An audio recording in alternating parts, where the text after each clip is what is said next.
Mark Leibovich is the chief national correspondent for the New York Times Magazine and author of This Town. It's a book that exposes the lack of polarization in our nation's capital despite the common perception. And I have to tell you, normally I don't have anybody from the New York Times on the program. But Mark did the story on me, how many years ago? It's like 3 years ago. 3 years ago in the New York Times Magazine. This is your affirmative action program. And and I thought he was honest. It was one of the more accurate stories that has been written on me, and I respect people who tell the truth. Now he's gone down, and he has written the book that it is so appropriate that you were on today, because I just talked to a congressman who said, Glenn, I think we have a three-party system. It's no longer the two-party. It's the Democrats, the crazy lefty Democrats, the Clintons, McCains, the John Boehners, and then the constitutionalists.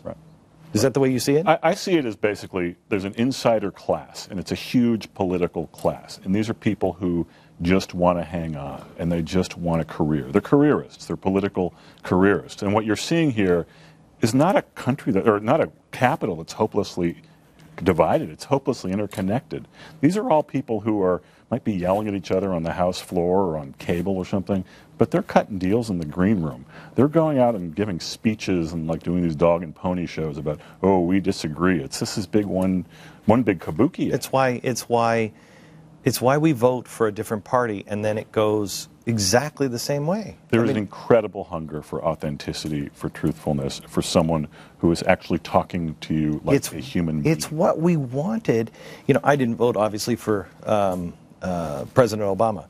But when people said hope and change, that's what they were hoping for. Right. And that's what they wanted change. They wanted somebody just to shoot straight, just be normal for a second, and tell me what you really believe. And we got the opposite of that. Right. We got the same thing that Bush was giving us, except at a faster speed. Well, it's about being co-opted, maybe. I mean, look, I don't want to predict, or I don't know what's in the president's heart, but you go to Washington and you get this disease. No one leaves, first of all. They stay. They become institutionalized to some degree. 50% of all U.S. senators, after they're kicked out of office, now stay and become lobbyists. So are they afraid of losing the election then? They don't really have any fear, do they?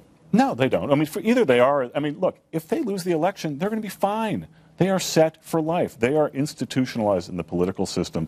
This book is about what that system looks like. It's about the whole carnival. It's about how the media is part of it. And look, I'm part of this system. I work for a major news organization. I choose to write about politics for a living. My wife's not crazy about this. You're not. You're not popular in Washington now. Not now, but that's fine. Look, it's a very comfortable city. I think part of my job as a journalist is to make things less comfortable. And you should be. If that's, look, that makes me comfortable unpopular. At the New York Times. I guess. I don't know. I haven't really talked to anyone about it. Look, it's my employer. They're good to me. My boss hasn't said anything. So, Look, I'm still on the payroll. And, the book's doing well. It's been really, it's resonated across the country. Here's what I would like you to do, and I want to ask you as a personal favorite. Sure. This book, called This Town, is currently neck and neck with the Woodrow Wilson biography, which is I haven't even read it. I can tell you it's a piece of crap because nobody ever tells the truth on Woodrow Wilson. Please, for everything that is good and sacred, I don't care. Use it as a doorstop. I don't really care. Just please don't make the Woodrow Wilson thing number one. Please buy this book. Please, I'm begging you. It's a very nice doorstep. To look at that. I know, it's a very nice doorstep. And actually, it's one of the first stories where you actually hear the truth because you take everybody apart. Oh yeah, no, this is not a Democrat book or a Republican book. there's no such thing as Democrats and Republicans anymore. So let me ask you, how can the Tea Party, which, I don't know if you even see this, but the people who we're standing up with the signs and stuff, they're genuine. They really want the same kind of reform that everybody is really looking for. Genuine people all over this country. So how do we connect? How do we get that to work? This is not sustainable. The stuff, the bull crap, to use the proper terminology that I try to lay out is not sustainable. I just think people just need to keep telling the truth. I mean, I think there's an appetite for... But you know how rare it is to find somebody like you that will actually tell the truth. You're going into this knowing my job is not going to be easier. I'm not going to be popular.